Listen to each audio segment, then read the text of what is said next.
Hello everyone, this time we'll be taking a look at a pretty wide topic in relation to Bioshock. Unfortunately, we don't have time to go over absolutely everything, so I'll be breaking the lecture into two parts, with today's lesson covering the plasmids found in Rapture during the events of Bioshock and Bioshock 2, so please hold any questions until our follow-up on Vigors, because I'll probably provide the answers then. Plasmids are, simply put, a means to gain superhuman abilities by rewriting a person's genetic code. They are typically stored in large ornate jars to be more appealing to the general public, and appears as a viscous red liquid. Plasmids are formed from a substance called Adam, and a wide variety of abilities are known to have been created, varying from granting a person the ability to create fire with their hands, to enabling them to virtually create black holes. In total, there are 15 separate plasmids that Jack and/or Subject Delta is able to use during their time in Rapture, each of which is able to be upgraded to become even more versatile or powerful, utilising Adam.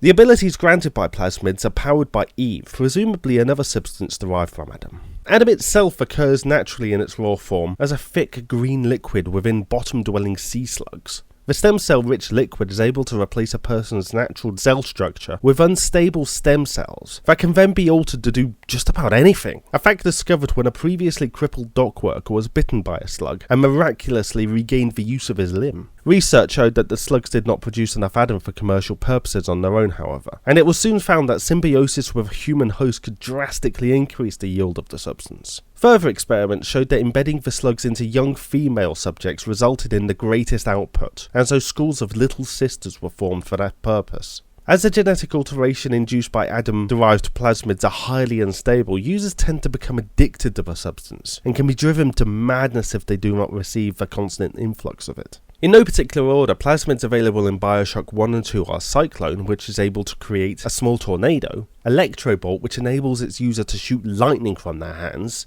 Enrage, that makes a targeted individual attack anyone nearby, Hypnotize, which allows you to control people, or more specifically, control exclusively Big Daddies, for the Hypnotize Big Daddy variant, Incinerate, that can set a particular point or individual on fire, Insect Swarm, that allows a person to shoot bees from their hands, Security Bullseye, otherwise known as Security Command, that causes defense turrets to target another individual, Sonic Boom, that forms a powerful shockwave, Scout, in some places called Target Dummy, that creates what some people call a hologram and others refer to as a ghost, a very similar ability to the separate plasmid Decoy. There's also Telekinesis, which is pretty self-explanatory, Winter Blast, that can freeze a target solid, and Gravity Well, which basically forms a black hole to consume your foes. In addition, there are two other plasmids exclusively linked to the girls associated with Adam. These are Summon Big Sister, that naturally summons a big sister to fight by your side, and Little Sister Antidote. This antidote is able to kill the slug inside of Little Sisters without harming the girl, thus freeing them from their torment of Adam production. The powers granted by plasmids are absolutely phenomenal for sure. However, in Rapture itself, they are not really thought to be anything really that special, and I'm sure that the surface world could reproduce their efforts if given the chance. For this reason, it has been deemed that they are not actually so impressive after all, and as such have been given an artifact rating of merely noteworthy. There is so much information around Adam and plasmids alone that it's very hard to fit it all into the time slot. I mean, I haven't even gone through the passive plasmid offshoots, known as gene tonics, so if you want to hear more about them, then be sure to let me know. Don't forget to subscribe for more about genetic manipulation, and become a Patreon of the lectures if you want to choose a particular topic to hear about. Other than that, don't work too hard, and I'll see you all next week.